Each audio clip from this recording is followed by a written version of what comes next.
Tapi jika ibu Anda tidak mendukung atau tidak meridhoi, sebaiknya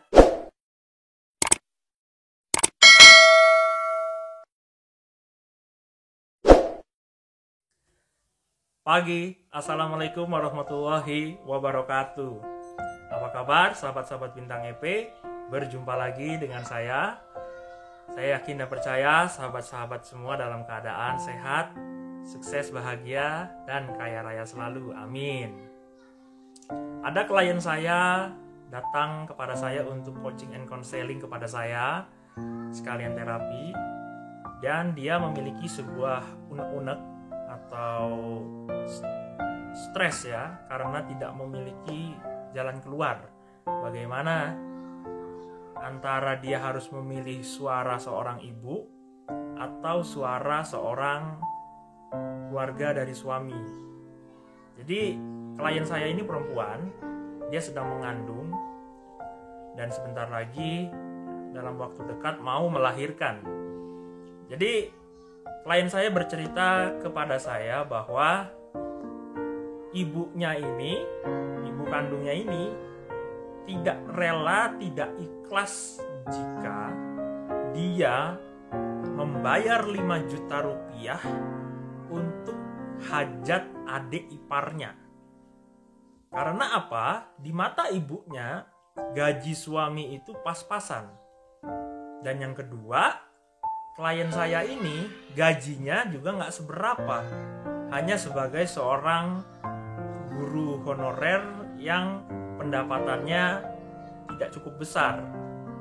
Dan yang ketiga adalah ibunya ini cemas dan khawatir kalau nanti kamu mau melahirkan, ya, bagaimana membayar biaya rumah sakit.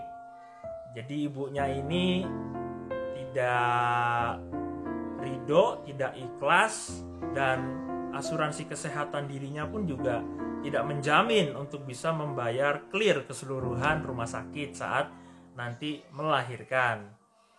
Padahal klien saya ini sempat ikut self-talk pengubah nasib di kelas seminar saya.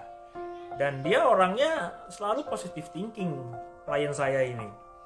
Klien saya ini memiliki dan selalu menanamkan prinsip self-talk yang seperti ini.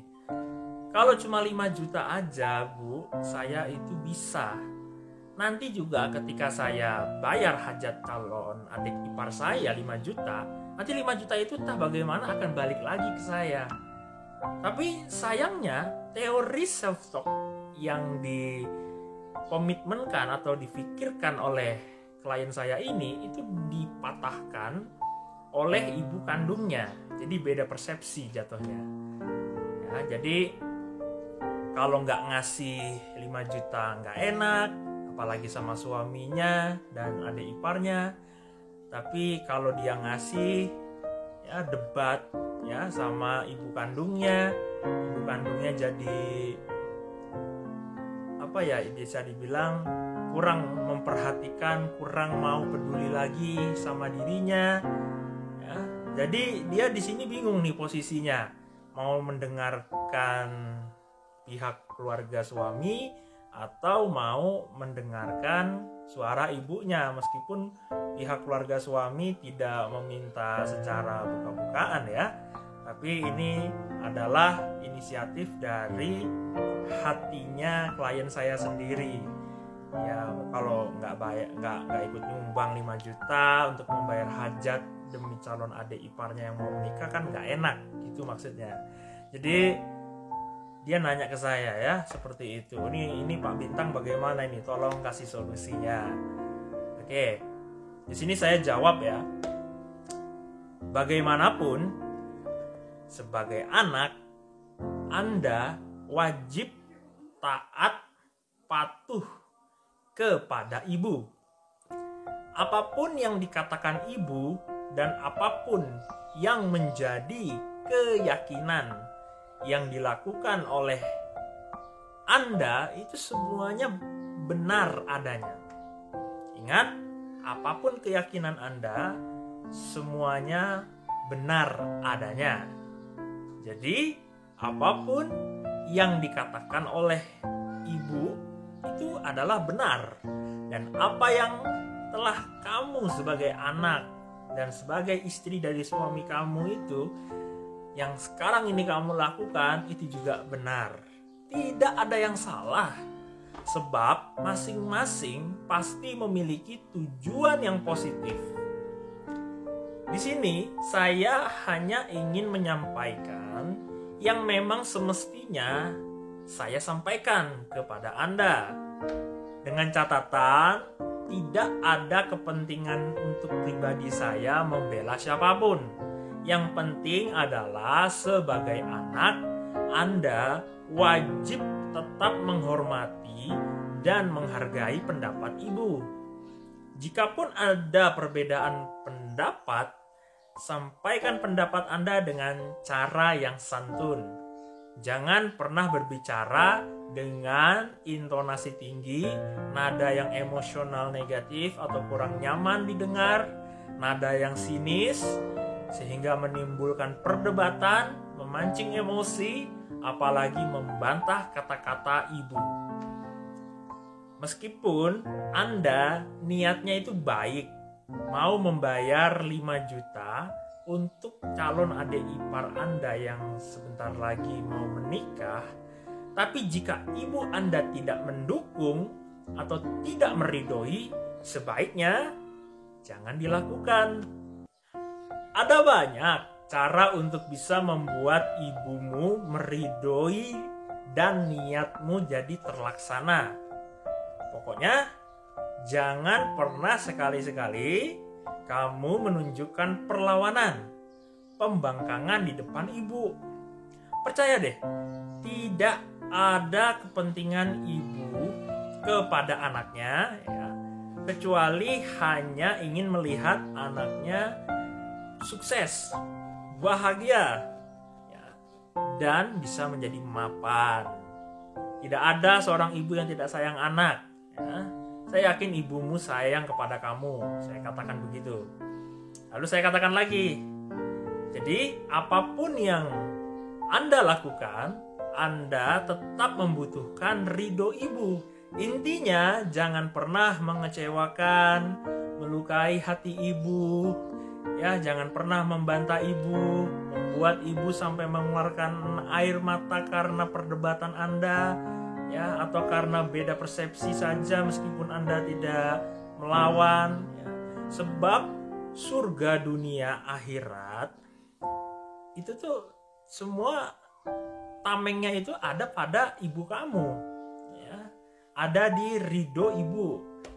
Jadi tunjukkanlah bahwa Anda ini adalah anak kebanggaan ibu, anak tercinta ibu, anak yang selalu menghormati dan tunduk kepada ibu kamu, yang sudah membesarkan kamu, susah, suka, ya, dari hingga kamu lahir, ya, mengandung kamu sampai lahir, dan membesarkanmu hingga kamu bisa memiliki calon cucu untuk ibumu.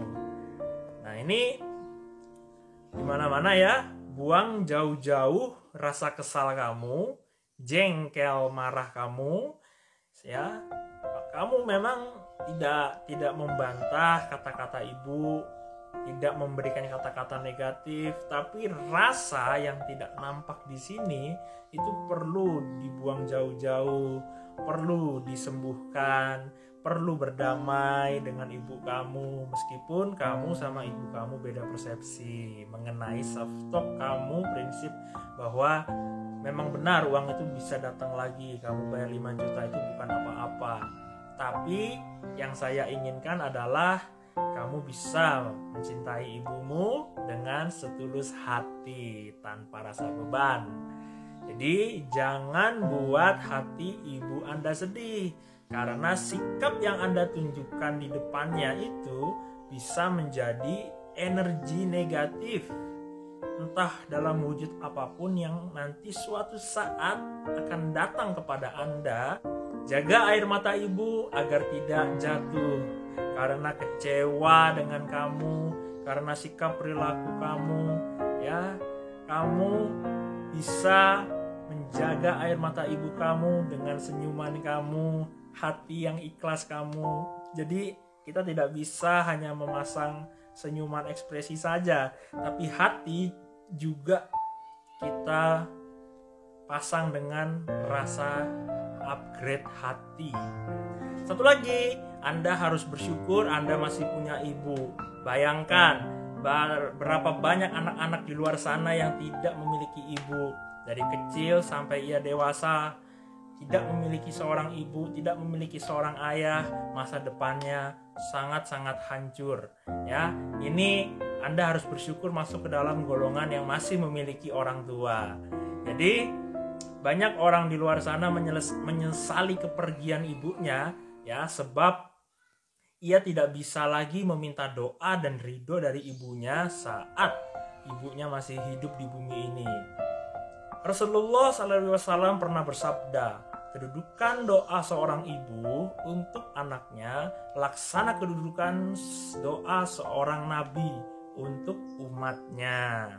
Jadi Masya Allah ya, luar biasa doa seorang ibu ini. Jadi sehebat dan sebesar apapun ya, bermanfaatnya self-talk Anda untuk diri Anda, tapi ibu kamu tidak sepersepsi dengan self-talk Anda, itu semua sia-sia ya, karena self-talk sehebat apapunnya itu bisa dipatahkan hanya dari seorang ibu. Jadi intinya bersyukur, musyawarah baik-baik, dan jangan melukai hati ibumu. Mudah-mudahan sharing cerita antara saya dan klien saya ini yang saya tuangkan ke dalam video ini, bagi Anda yang menyaksikan bisa mengambil poin-poin hikmah dari video ini. Semoga bermanfaat untuk Anda. Saya Bintang EP. Terima kasih sudah menyaksikan. Like and subscribe channel ini agar channel ini bisa lebih berkembang. Terima kasih. Assalamualaikum warahmatullahi wabarakatuh. Pagi.